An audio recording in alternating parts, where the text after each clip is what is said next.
All right, let's get started. This is Josh from the Zoey Partnerships team. Welcome you to our latest merchant webinar. Today we're focusing on a second dive into Glew Analytics. Last month's presentation was a very popular one amongst our customers, but we had some additional questions that came up out of it. Today's presentation and its goal in part is to answer some of those questions, one of which is just sort of a deeper walkthrough of what's available in Glew, which we're going to do for you up front. And then we're going to dive a little bit into segmentation and leveraging this data in ways that will help you be smarter with your marketing and also in terms of your analysis of your customers. As a reminder, for those of you who haven't participated in a while or are new to our webinar series, please leverage the questions feature to submit your questions for our Q&A, which will follow the presentation. Feel free to submit anything, no matter how big or small, and we'll address them during the time allotted. If we happen to run out of time, we will send out a written Q&A to answer any remaining questions. We should have enough time. We've earmarked about 20 minutes at the end of this to go over any questions you may have, especially now that some of you have had Glew running for over a month. I'm sure there are questions that have popped up as you've gone along. And we'd like to remind you that there'll be more webinars to come. At the end of this presentation, we'll talk about one that's coming up in 2 weeks around net terms, which for some of you is a big deal, and you've been asking us about that for a while. We're working with a new partner to provide that option for you. So definitely, if you're interested in that, keep an eye out for that information at the end of this presentation. But you can also view our previous webinars at zoey.com/merchant-webinars. We're getting very close to 20 recordings now, which we also host on YouTube. We will also post upcoming webinars, such as the one I just mentioned, on that page. So that's your way to register, as well as to view what we've previously presented. So before we dive in, I just wanted to sort of, again, kind of orient your mind a little bit about how you can leverage data through segmentation. When you're talking about segmenting your customers or your orders or anything like that, there are a lot of different filters of which you can look at it. So, for instance, you can look at geographic segmentation. Where are your buyers located, and start to look at their patterns based on where they're coming from. Their buying patterns and frequency. Do you have customers that buy more frequently? And if so, what do they look like versus a customer that might not buy as often? Who are your biggest spenders? How much are they spending per order or overall? Maybe you have a promotion you want to target to those to encourage even more spending. Demographics. This can look different depending on whether you're a B2C company or B2B. For B2C, it could be things like the age of your customers, the gender. You may not have all of this information readily available, but sometimes you do, depending on how you're working with your customers. For B2B customers, it might look like a company size or industry, and understanding how those factors impact your ability to sell. And then how about profitability of a customer? Do you have certain customers that buy items that are more profitable than others? And if so, how do you target those customers to drive more of those types of sales? So understanding your data and then understanding how you can segment your data is a key part of managing your store and using analytics to its best potential. So we've got Mark back with us from Glew, who's going to talk a little bit about the Glew platform. First off, by going into a deeper dive, that says drive, but it should be dive overall, but also just to talk about that segmentation and how you can leverage it along with reporting to better get an understanding of what's going on in your store. So with that, I'm going to pass it to Mark, who's going to take it from here. Thanks, Josh. Appreciate it very much. And I'm going to go ahead and share my screen. And what you should see in front of you is Glew.io. So thank you, Josh. And we're going to go ahead and get started today. And we do have 4 pieces of the demo today, guys. The first piece is going to be a slower walk through Glew.io. On our last webinar, we had a lot to fit in on that first one. And so what I'm going to do is make sure that we know where all the buttons are and things of that nature. The second thing that we're going to go through is segments. So still in features mode, looking at where the segments are, what segments apply to, how to think of your segments, which will be great. Part number 3 is going to be what I call segmentation optimization. So now that we have a firm grounding into what segments are and how to build these segments one by one, how do we go ahead and make sure that these segments are complementing each other? So that's really a powerful way of using Glew and thinking of your business. And the last thing is reporting. So after we've now have, let's say, optimized our segments, I'm a big believer in not doing things manually that can be automated. So we're going to go ahead and save your strategy and allow you to spoon feed yourself vis-a-vis creating really great reports inside Glew and having those emailed to you proactively. Right? So if you're looking at my screen, guys, this is Glew.io if you haven't already gotten a chance to take a look at it. And I always start in the settings tab because this is a really good idea of how to envision how Glew works is we're bringing together disparate data sources, right? So Zoey, Google Analytics, AdWords, maybe an ESP of some sort. But if you're thinking of Glew, I mean, the name in itself is kind of obvious, right? We glue things together. Maybe it should be blend, but this is a good page to think of how this works. Now, once we get the data into one place, in the Highlights tab, we can start toying with that data, what I call triangulating that data. Now, on the right-hand side, you'll see what we call the KPIs menu, where if you're wondering, like, let's say I click into like customers, for example, or actually maybe it's a bad one, maybe future value, for example, you might wonder what KPIs are actually in this menu, and you can actually see that scrolling down the right-hand side of your screen. So if I click on like customer status, it'll actually take me down to that area of the menu. If I come back to highlights, if I'm not going too quickly, and maybe I want to see my like visits, right? I can go ahead and see that visits is right there and scroll down and go ahead and find my visits and let the data load, and I can actually go grab it. So just a nice compass to have. If you're looking for something in Glew that maybe you don't remember where it is, go ahead and click on the magnifying glass. Pretty cool, very user-friendly. You can look up a specific customer, a KPI, whatever it might be. Don't be afraid to use that. Also note the date picker. The date we are fully historical, which is great. So don't be afraid to carve out chunks of time with that date picker, and that'll apply to many KPIs throughout the system. Where it doesn't apply, we'll tell you, okay, if it doesn't apply. Some KPIs, it doesn't make sense for a date picker to apply, like lifetime value, right? Lifetime value is for the lifetime of the store. So obviously the date picker won't apply to something like that. Also note the three dots in the upper right-hand corner of every chart and every graph, okay? I can click this Apply Filters button. In any chart and any graph, I can actually bring in many different filters depending on the metric that I'm looking at. Most metrics will use Google Analytics for everything. Some metrics you'll find will bring in really cool customer data or financial data. So if you're wondering, oh man, I really just wish I could drill down into a little bit more into my data, well, that's what we have that modal there for, is for you to be able to go ahead and do that. In the same area, you can add metric to a report or add metric to a new report. You know, it's ironic, the more people use Glew, the less they have to log into it, because they're actually creating reports and having those reports sent to them. So when I create a report or a new report, that report is going to appear in my report section. You can add more than one KPI to each report, and I'm going to show you this at the end of the call. And then what's cool is you can actually schedule these reports to hit your inbox, your boss's inbox, I don't know, your wife or husband's inbox. You get unlimited amounts of users. So anyone inside or outside the system, you can go ahead and set up really great reporting as the backbone of your decision making as you're growing your business, which is really exciting. Right? Now, I'm going to move away from highlights. This is a lot of the stuff that you're used to most likely, like gross orders, products sold, refunds, visits, conversion rates. But I'm going to come down here into performance. Right? Performance, I want you to think of as like your end of month report card or end of sales interval report card. I want you to think profit. Okay. You know, profit tells a lot. I call it the report card because no one studies for a test by studying their report card. Okay. If you want to get a good grade on a test, you'll tell your kids to, go to class, do their homework, do the things and the methodologies necessary to get better grades. That's the same idea when I want you to think of performance and overview. Is I don't want you chasing after a channel just because it has an incredible amount of revenue in it. We want to think about lifetime value in that standpoint. But this is a great understanding of if you do need to think about maybe changing your strategy a little bit and where to look at some data mining.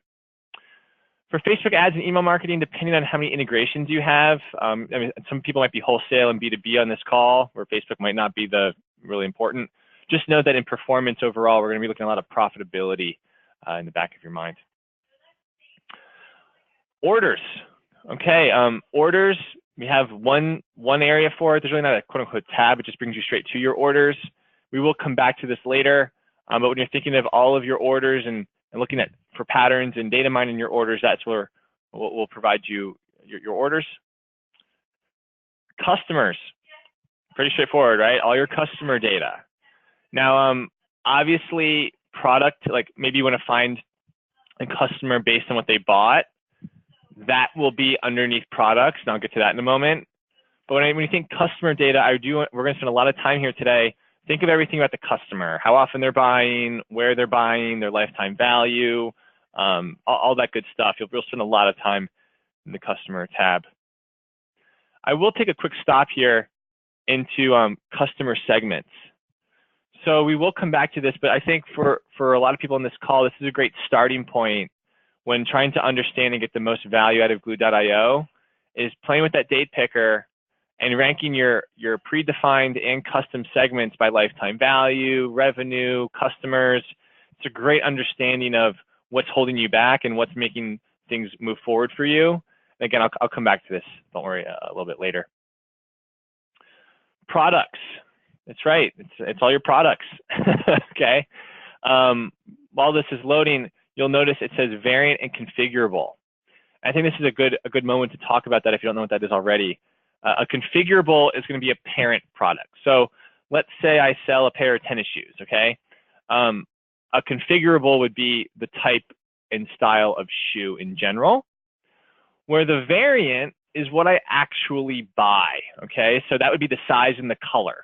I can't buy a configurable, I can buy a variant. Now, some businesses will just have variants. Some businesses will have both. So note, and keep in the back of your mind, it's important to know what area of the business I'm looking at on a variant or configurable level. And Mark, just to jump in really quickly here, for Zoey customers, this language is nearly identical. We call our individual SKUs a variation when you're using configurable products. So they'll see when you're using configurable products, that main configurable option is basically, I guess, if I'm understanding it correctly, rolling up all of the variants for that configurable item into one group, and then the variants as the individual SKUs one by one. Is that correct? That's correct. Thank you, Josh. Yes. Perfect. Now, another thing worth mentioning is everything is exportable. So now that we're at the end of the product area, everything is exportable. I encourage you to export things, right? Glue is going to get you sometimes not all the way to your insight, but 99% of the way there. You might want to mark it to a customer segment. Everything is exportable. And then I also want to note some of the functionality here. So on the right, what you'll see is I can take a look at some columns that are hidden. There is so much data in Glew, guys, that we can't fit it on the screen. So a couple of tricks of the trade is maybe exiting out of that navigation bar on the left to give yourself some more what we call real estate, and then maybe hiding or showing the different metrics that apply to you. Now, beyond just hiding and showing them, we can also pin them, okay? So maybe I wanted to take a look at my products, but I didn't want to see orders or the SKU, but I did want to see the quantity amount of it sold. What's happening over here? The quantity amount of it sold, as well as the quantity refunded. And maybe I don't want to have to worry about all the other crap that's getting in the way of my data mining for this specific purpose. And I can just compare the amount sold and the amount refunded and pinned right next to the product details. So again, what I'm trying to do is I'm trying to get you acclimated with some of the systems so you can use this as a true workstation and not necessarily have to make more work for yourself. If I come down further, I'm going to skip on some of these. And I do think it's important to come into the cost manager.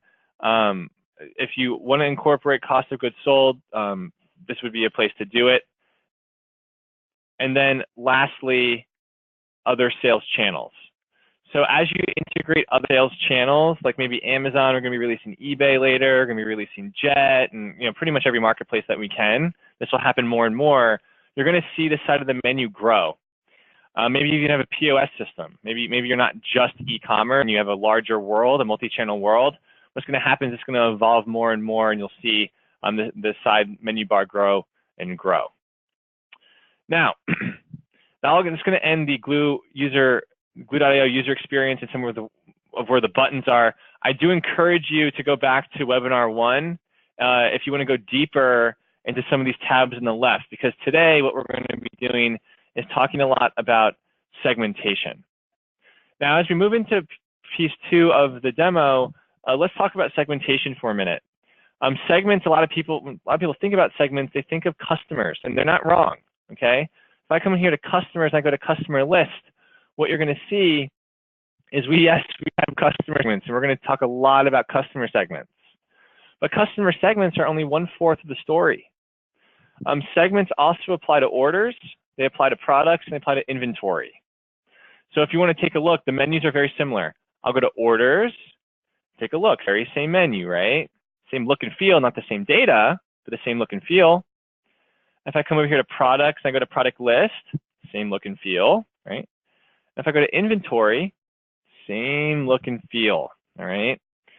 So now we know where these 4 segment menus are, we can now start talking about them in a little bit more detail.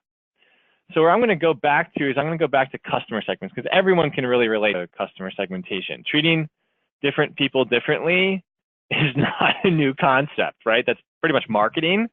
And we're going to be a great way for you to treat different people differently and create efficiencies inside your company. To start out, we have many predefined segments to get you started. Predefined segments are out of the box. You don't have to program them. If I click into maybe my first purchased customers, for example, well, yeah, you know what a first purchase customer is. And if you read here, it says customers who have only made one purchase. That's obvious for first purchase customers, but maybe there's a segment that's predefined that Glew came out with. Maybe I'll show you in a minute, like my VIP customers, where I come down here. Well, that's not so obvious, right? Like a VIP customer is kind of a high level look. These are ranking customers by the revenue they have generated. These customers are in the top 10% of your store. What I'm trying to demonstrate here is that if you're wondering what something is, we do a very careful job spelling it out for you so you know what this segment actually is. Now, on this call, we're not going to spend a lot of time on predefined segments because there's so many other things that we're going to talk about today. Glew's strength is around custom segments. So what custom segments allow you to do is they allow you to use segments that apply to your business as opposed to being forced to use segments that Glew thinks you should use, okay? So if I come over here to customers and I click create a segment, what you're gonna see is this beautiful modal that allows you to take all of the data that we're pulling into one place and to allow you to slice and dice your customer base in ways that make sense for you specifically, all right? So I always bring up a couple of examples. I think I might have brought this up on our last call. Let's bring up the NFL, for example. If you think of the NFL, it is very unique in the aspect that it has to segment out its customer base by geographic region, right? I always joke, imagine sending a bunch of New York Giants jerseys down here to North Carolina. That conversion rate's not going to be a very good one. So instead of doing this, what I'll say city is Charlotte, which is where I live, and maybe state is North Carolina. And I'm not wondering where the North Carolina fans are. I just have a segment which is forever living and updated, constantly, hourly, living and updated of where all my North Carolina people are residing, so I can go ahead and treat them differently. Now, not many people can relate to the NFL. I always love toying with lifetime value, right? A lot of times what we want to do is we want to understand what characteristics do my highest paying customers have in common? Because if I can go find other customers with those characteristics, then I'm going to have a really good and easy time or more efficient time selling things. Now, in that case, I'm going to take an extra step. I'm actually going to come over here to lifetime value, and I'm going to take it what the lifetime value is of my store real fast. And that lifetime value is $198, right? And now that I know that, I'm going to come back into customer segments, and I'm going to say, okay, create a segment, total revenue, is greater than or equal to $198. And now what I've done, if I click enter here, which I'm not because I don't want to run the query yet, but you can get the idea that now I'm going to have an easy cross section of all of my customers who have an LTV greater than or equal to the amount of my store. And that's pretty cool. So we'll get into more of this later, but again, I want you to jump in here, take a look at our offering. It's really amazing. And with our logic here, there's almost no segment that we can't build so you can target the right customer. When you build these segments on a customer level, you're going to come back into the customer segmentation area. And this is where you can actually look at your custom or predefined segments and how they're interacting with each other. And let me share with you a story on how powerful this menu is. I work with a company that sells a lot of cosmetics companies down here in the Carolina, cosmetics products down here in the Carolina region. For them, they were bottlenecking at the first purchase. They had no idea why. It was a big issue. If you're a cosmetics company, you know that is not about the first purchase. It's all about the second, third, fourth, and other purchases. So this was a big issue. Now, by running these segments, they quickly discovered in a few minutes a really interesting ratio. 3 out of 4 of the United States customers bought a second time. 1 out of 5 of their international customers bought a second time. I have an international issue, okay? There's some barrier entry on an international basis that prevents international customers from buying from me for a second time. So if I can get international customers to buy from me for a second time, I'm going to crack that bottleneck and release profit for my company. And what they found is that their shipping costs were a lot higher than the average internationally, and also their drop shipping was a huge issue. People were getting the product like 40 days later, which was too bad, so sad, I'm not interested anymore. So again, by comparing these ratios with one another and running the right custom segments and using that modal I just showed you, there's a lot of data mining and potential for you to learn about your business. We're now going to move over into product segments, okay? Yes, we have many predefined segments when it comes to products. And yes, we spell out everything in bloody detail for you as much as we possibly can. So if I come in here and I click on hot products, for example, what you'll see is we'll tell you what it is, right? Products with the largest growth in orders, period over period. You might wonder what period we're talking about. Well, I don't know. You tell me. That's what the date picker's for, right? That's why I started with that first section, is it's up to you to understand where the numbers are, how the numbers are working with one another. Now, in this area, it'll be the hottest products year over year, right? Because I'm looking over the past 365 days. Now, like I mentioned before, predefined segments are great. Don't get me wrong. I'm not going to bash our predefined segments. They're a great starting place. But what if I want to create custom segments? Oh man, you got to take a look at some of these amazing segments that we placed in here. I work with a clothing company that wants to know when it runs Facebook campaigns, what products to promote, right? Channel is Facebook, or I don't think I have that in this demo account, maybe what products to promote on AdWords. And now what I can do is I can actually see which products are actually performing on which channel, right? Again, creating efficiencies for myself. Or maybe I want to know what products have a quantity sold or maybe have a quantity refunded greater than or equal to maybe multiple refunds. And I want to know those things maybe from a mobile, when they're bought on mobile devices. I don't know. Again, there's an infinite amount of scenarios here. And what I'm trying to do is I'm trying to get you excited to jump in here and learn about how to use your products as effectively as possible. This is going to be a big tab, guys, is inventory. And this will be much bigger for like wholesale and B2B as well as B2C. It applies to everybody, but for wholesale and B2B, this will be a big one as well. The great thing about inventory and the way that we optimize inventory is we solve a big problem, an issue, which is dealing with time, okay? Obviously, everyone on this call who runs a business knows that optimizing your capital and inventory is incredibly difficult. Now, if I come over here to the right to the pin menu, I'm going to unpin SKU, and I'm actually going to pin down a few really specific KPIs. And the first one's going to be, let's do sell-through rate. inventory velocity, depletion days, depletion days, out of stock date, and holding cost. All right. Now, if it were up to me, I would go into every single one of your accounts and I would pin these myself if I had the time. I don't, but I do encourage you to come into your inventory tab and pin these 5. And the reason why I want you to pin these 5 is because everything else over here is just a means to an end to calculate these 5 very specific columns.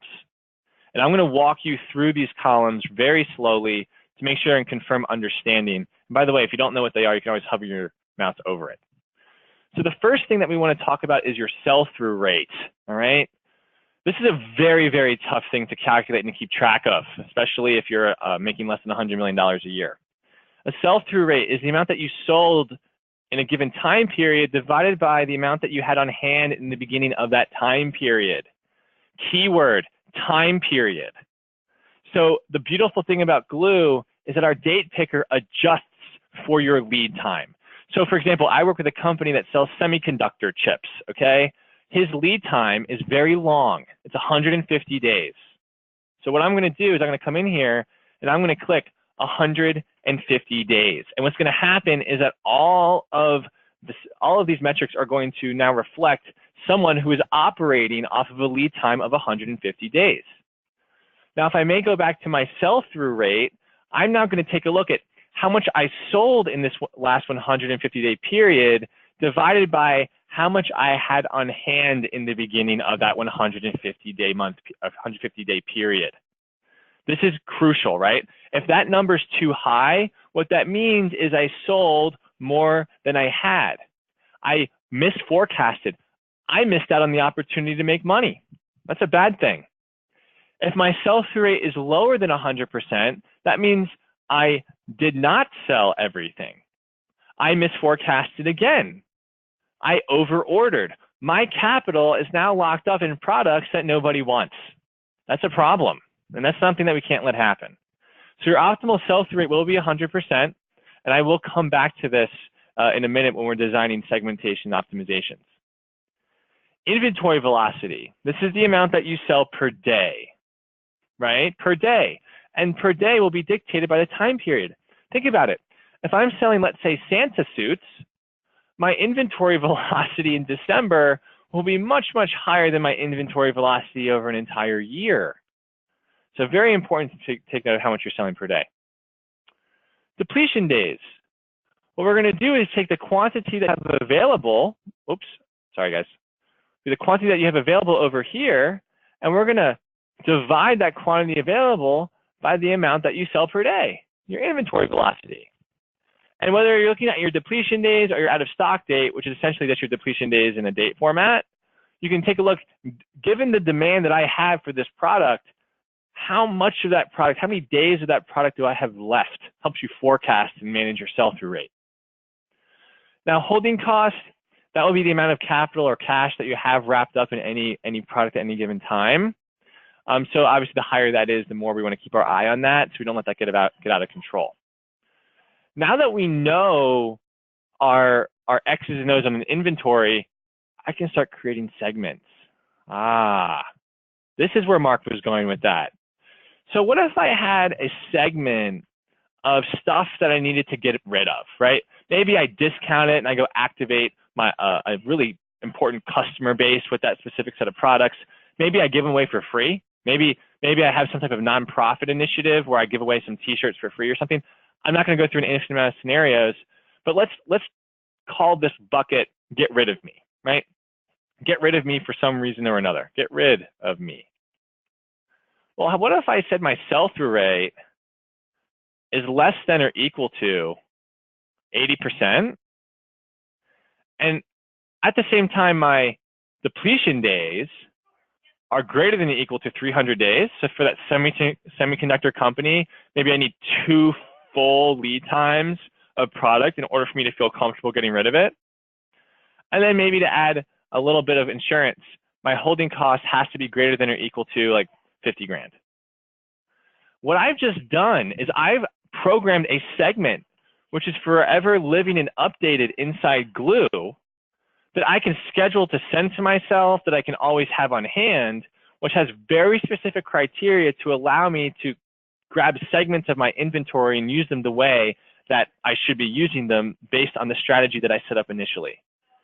So a very important way of thinking of your inventory, and I'll come back to that in a little bit. Lastly, we're going to talk about orders. Orders are going to be more on a case-by-case basis in my experience. I'll tell you a cool story is I work with a company that sells a lot of orthotics, okay? And for them, it was people who refunded their product that were their lowest hanging fruit, meaning I bought some orthotics because my feet hurt. They typically didn't fit maybe the first time. I go ahead and return those orthotics, and maybe I forget to buy the orthotics that fit. And for that scenario, this company really wanted to know and have emailed to them on a daily basis all of their refund orders. So I come in here, click create a segment. I'll say orders or refunds greater than 0, right? I'll this refunds. And now every single day I can have that emailed to me and feed me my leads or the things that are top of mind for the people that have a lot of urgency to make sure I get them that product that fit in that specific circumstance. So what I just did, guys, is I walked you through slowly all 4 of the segments, the kind of reasoning and some of the key metrics behind some of those segments, and how to create and save them. What we now want to do is we want to actually create systems and strategy to knock 2, 3, 4, 5 birds out with one stone, vis-a-vis matching the right segments up with one another. I'm going to give you a couple of examples. So let's use my client Beyonce. Who doesn't love some Beyonce, right? My wife loves Beyonce. Who doesn't nowadays? And for Beyonce, what would happen is she would throw a concert, obviously, and after that concert, the merchandise at the concert that she was selling would go a little bit cold. I mean, unless you're a huge Beyonce freak, which a lot of people are, that my wife is, who wants the t-shirt from a concert that you didn't go to? It's kind of the problem they were having. And what happened is that product started to get backed up pretty hard. If I go to product list, and one of the predefined segments are cold products, these are the products with the biggest downtick in orders period over period. This is typically a big issue for people, is they have this inventory backing up that nobody wants, and it's just sitting in the warehouse, and it typically goes cold, and time kills it, and it's just awful. Well, what they now do is they take their cold products and they actually will create a report. Watch this, right? Create a report, add metric to a new report. And I'll say edit Zoey segment opt 1. Let's name it that, okay? Zoey segment opt 1. And then what they would do is they come over here to the customer area and they pick their value shoppers. So the value shoppers are the people who only buy when there's a discount. The cheapos that normally bleed me dry whenever I try to be nice. And what I'm going to do is I'm going to add this to the same report. Add metric to a report. And I'll say Zoey segment opt 1, right? Add to report. And now what they do is they actually send their cold products to people who only buy when there's a discount. And what happens is 3 things, actually. The first thing is they get rid of product that's burning a hole in their pocket anyway. The second thing is they monetize a customer segment that normally costs them money. But the third thing is the most powerful at all, which is opportunity cost, which is saving full price products for full price customers. And what we're doing is we're shielding the website itself from discounts, and we're going to not get sucked into that discount trap where our best customers actually wait for us to discount because they know that we do it a lot. And we're going to keep that private and quarantine these people and only send them things that are strategically important for us to send them to, if that makes sense. Cool.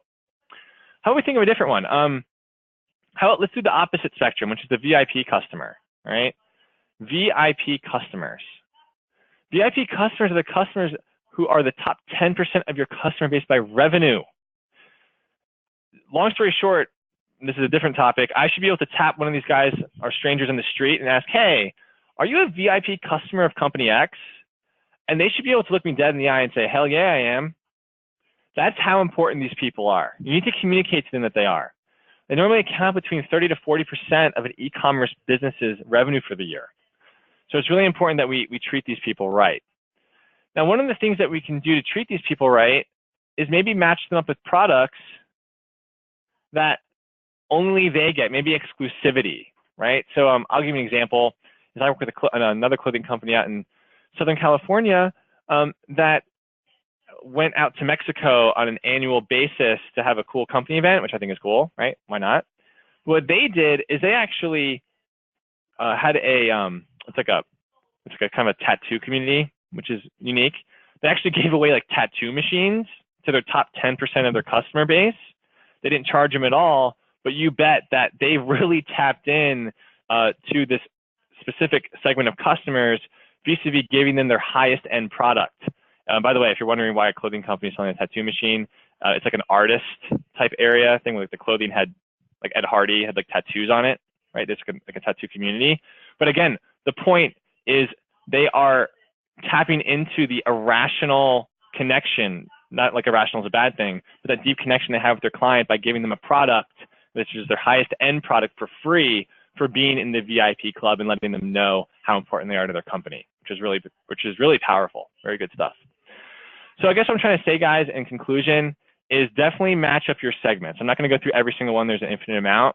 But you should go into inventory, orders, customers, and what you should be doing is you should be creating these specific segments.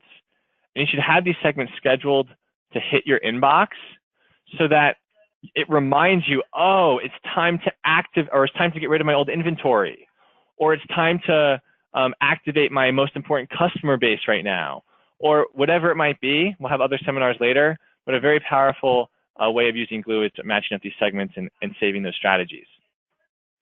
Now, if I may, one more time, I'm going to come back here into customer list. I just want to make sure everyone knows where the reporting, add metric to report, and add metric to a new report buttons are, because as you're creating these segments, they're going to be useless and you're going to forget about them unless you set yourself up for success and plan this out. So my last thing before I hand it back over to Josh is what I would encourage you to do after maybe you listen to this call once or twice is to get a grease board, right?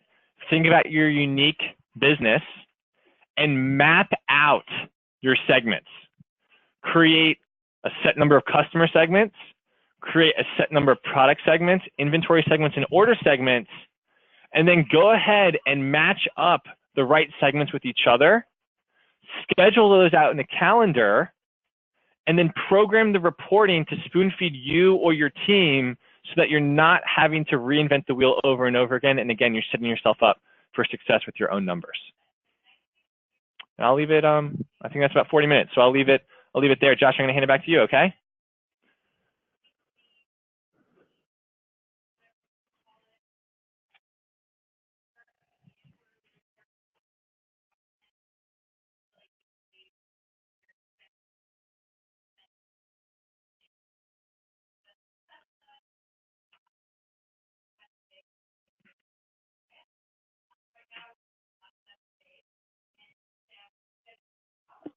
Hello? All right, sorry, I realized I double muted and didn't unmute the second time. So first off, thank you for that. What I was starting to say that you all couldn't hear me say was what's interesting about Glew is because there's so many amazing features. I'm learning new things too from these presentations because there's just so much to get to know and so many capabilities to enjoy that I think it's really important that everybody has a chance to understand more about what's inside and how they can leverage it to their best advantage. I have on my screen right now just a reminder. So some of you may not have set up your Glew account yet. So if you haven't, you can visit support.zoey.com. And you can search Glew to find the Getting Started guide. You must complete the configuration steps before the initial sync can complete. We recommend that you have your Google Analytics login handy at a minimum because that is really one of the overlays that really add value to the basic Zoey data that Glew imports. If you have other accounts like MailChimp, you can certainly pull those in as well. You're just going to get a more complete picture with it. So keep that in mind. Also, remember that certain Zoey plans include Glew at no additional charge. Others, it is an additional fee. So if you are interested in using Glew and don't have it, you can activate it in your admin panel as well. So those are just a couple of important things to mention. Um, at this point, as I promised, we're going to have a Q&A, so feel free to submit your questions using the questions feature. They don't necessarily have to relate to exactly what was presented here. We really want to make sure that you're getting the most out of Glew overall, so if you have any Glew questions in general, feel free to submit those as well. And we'll go over as many questions as we can within the time allotted. And Mark, the very first question that I have is from someone who's asking about how to flush out sales orders and customers created during their trial and test period of Zoey and Glew. So on the Zoey side, you can easily delete your sales orders and customers through the various screens inside Zoey. Um, and then I would assume that you would do a resync on the Glew side to pick up the sort of testless version of the data. Is that correct, Mark? Yeah, so that's a great, yes, Josh. So the way that Glew works is it's a mirror reflection of the systems you have integrated into it. So when Josh says you can delete things out of the Zoey system, what will happen is on the hour, by the way, Glew refreshes automatically hourly, the changes will reflect after the next hour sync. Absolutely. And so if you're trying to delete orders and you're having trouble understanding how to do that, we do have a document in our support documentation. If you just search delete order, it'll come right up. And it has a step-by-step directions on how you can delete a given order. And then you can do the same thing across the rest of your data types. So that is documented in our support.zoey.com support area. So feel free to look it up there, and that should help you quite a bit in getting this organized. So it looks like other questions may still be flowing in. Mark, while that is flowing in, I'm wondering if, as far as the segmentation is concerned, I know you showed us a number of great examples and kind of provided a few. Can we just let's talk about the B2B side of things a little bit more, because I know you did a lot of B2C demonstration as well. What segments do you recommend a newer B2B business look at, just as a general rule, in terms of the types of data that you know is available pretty out of the gate for Zoey account? Yeah, that's a great question. I think for B2B, one of the biggest things biggest segments I would take a look at is going to be average order value would be a big one. Purchase frequency would be a third. And then I would think lifetime value, those are AOV, purchase frequency, and lifetime value are the ones that immediately come to mind. Yep. The reason why, but I guess without over answering your question, those would be the three.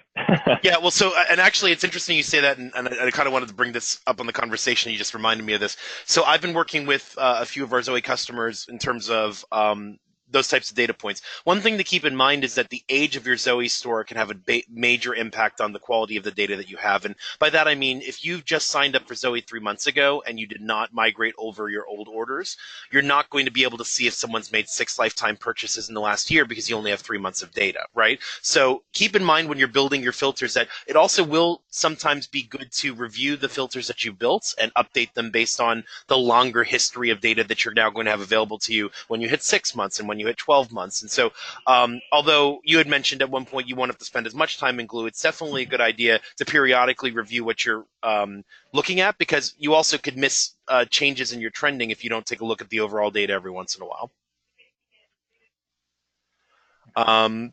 We have a couple more questions that came in.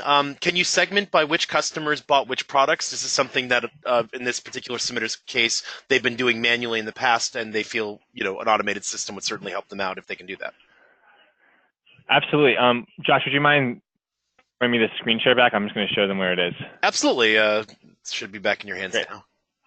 It's a great question, and I apologize for not. I remember saying I was going to get to that on the pitch there. And when I go to products, and I go to product list, and by the way, you can go into customer detail as well. But when I click into, let's say, the blue zigzag tie, this is where you'll find everything that you need to know about your product, including the people who bought it. So if I scroll all the way down, you'll see it says purchasing customers, and that CSV file right here will have all the data on every customer that bought this product, so that you can go ahead and market to them. And then, of course, what's bundled with the product, the variant performance. What I'm trying to say in a very short amount of time is go into product list, click into the product detail, and then the CSV for everyone that bought that product will be right there and waiting for you. Just to look at it from a different filter, if I were to go under customers, can I filter by those who have purchased a product as well as one of my filter choices? You cannot. So we actually used to have it that way, and what we found is there's more utility in providing it to you in this menu. Because, for example, I'll show you an example. Is if I'm pulling the Leslie Sandal customers right here, I'm most likely going to want to know what to market to this group of people, and that will be right here. So no, it will not be in customers. When you think of segmenting your customers by product, the only way to find that at this point is going to be through the product detail, like you see me doing through this workflow. Got it. I just wanted to clarify there because I could see people possibly trying to go to customers and filtering by a product. So it's the product screen specifically for that reason. That happens all the time. So good question. And then, another customer, since I mentioned MailChimp, can you talk about the Glew and MailChimp integration? Yeah, absolutely. So we have a very deep integration with MailChimp, and I encourage you to, and Josh, maybe I'll send you the tutorial to place in the Zoey website. But how this works, it works in two facets. So basically, actually, I need to come back here. When I come into the product list section, I'm going to click into the product detail again, okay? And what you're going to see, I promise this makes sense, this is important for the MailChimp integration, is when people buy the Costa Rica sandal, 7% of the time they buy the herringbone weekender, and 5.1% of the time they buy the gray woven belt. So this basket analysis in the product by product level, I need you to keep in the back of your mind because I'm going to come back to this in a minute when I click the push to MailChimp button. When I come over here into customer list and I click into the customer detail, like maybe Matthew Scott here, what I'm going to take a look at is everything that Matthew Scott has ever bought, and we're going to run all that probability across all those products he bought, and we're going to physically match up every single dynamic email address with the very specific products that they should be presented with in order to get them to convert again or maximize the probability of getting them to convert again. When it's time to push over the segment, now I'm going to get into the push. I'm going to click into customer segments. This only applies to predefined Glew segments. In the beginning of this tutorial, I talked about custom segments and predefined out-of-the-box segments. This push and feature I'm about to show you only applies to the predefined segments. Let me click on maybe my repeat customers here. You will see a push to MailChimp button populate by my mouse. When you click this push to MailChimp button, which will populate in 3 seconds, I promise, two things are going to push over to MailChimp every night at the stroke of midnight, automatically. No manual import, export needed. The first thing we're going to push over is the segment itself. So if I was a first purchase customer yesterday and then I bought, Glew is going to proactively go into MailChimp and move me into the repeat purchase customer segment, which is where I belong because of that action I took. The second thing that will push and lock and load into MailChimp is that dynamic, personalized product presentation that I just showed you over there with Matthew. And there is a tutorial video for this. It's awesome. It's one of our biggest features, and we're going to be doing this more and more for other ESPs. But again, we push over the segment or the predefined segment and that dynamic personalized product presentation, email address by email address. And therefore, specifically for your repeat customers and your more loyal customers, we're going to operate like a finely tuned machine when presenting them the right products. That's great. And so for those a lot of our customers use MailChimp. So I kind of hit that one specifically because I know a lot of you do leverage various aspects of it. Some of you have worked with marketing tools to be able to leverage some higher, more customized data.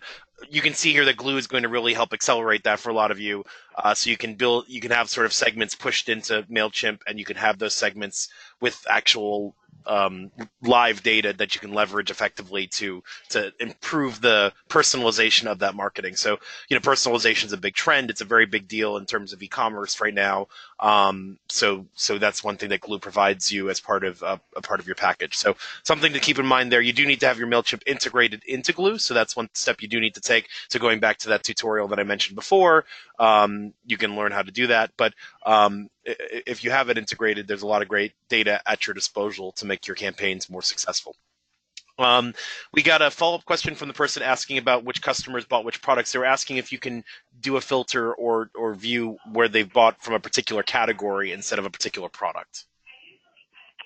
Let me see. I can come into the product detail again, and we'll see the timeline where they came in through. So, like, I think what this particular customer is asking is revolving around. Let's say I have a men's and a women's category on the store. So, if I want to see who's bought from the men's category, which customers have made a purchase from that, is that what the tags are there? Yeah. So you will be able to access that data in the customer detail, and depending on how Zoey set up, you'll also be able to access that data underneath product tags or for whatever Zoey considers it. Now, when it comes to actually, and by the way, I'll be able to access that CSV file, like maybe I click on belts, I'll be able to access that CSV file of customers who bought that specific group of products. Yep. So you can grab it there. But just like I mentioned when it came to the last products, segmenting customers by product question, this will be done underneath the product section, not the customer section. Makes sense. Yeah. So it's just a different area that you're looking for that particular data. Exactly. Perfect. We'll give everybody one more minute to submit questions. While we're doing that, as I promised, I mentioned that I would tell you about the upcoming webinars that we have coming. So before I do, please remember to send us your feedback and what you thought about this webinar. Mark and I are very keen on making sure that we're offering information about what you want to know about Glew. So also, if there's areas of Glew you'd like a deeper dive in or more information about, please email me, josh@zoey.com, and I'll work with Mark about seeing what we can do to get that information out there, whether it's another webinar or we post some additional information up on our tutorials. So this will just help us make sure that you're able to use Glew as successfully as possible. Again, more webinars to come at zoey.com/merchant-webinars. You can see our recording of previous webinars, as well as the upcoming ones that are going to be posted.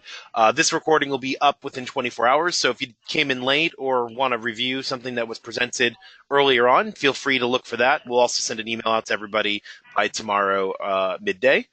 And the next one coming up is about B2B sales and net terms. So again, many of you have asked us about how net terms could possibly be done on Zoey. There have been some ways to do it that are a bit more indirect. We're going to soon have a more direct set of ways to do these types of things.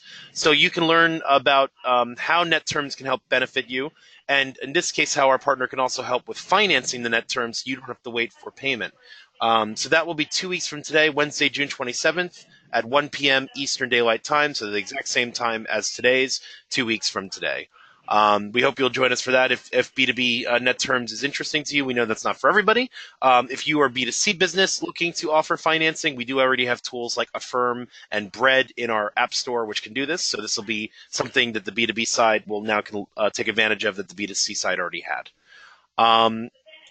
It doesn't look like we have any more questions that have come in, so I think we're going to wrap it a few minutes early. Thank you again, Mark, for a very informative presentation, and we hope that everybody who's attending today got a lot out of it. Until next time, thank you so much. Have a great day, and thanks again, Mark. All right, thank you, guys.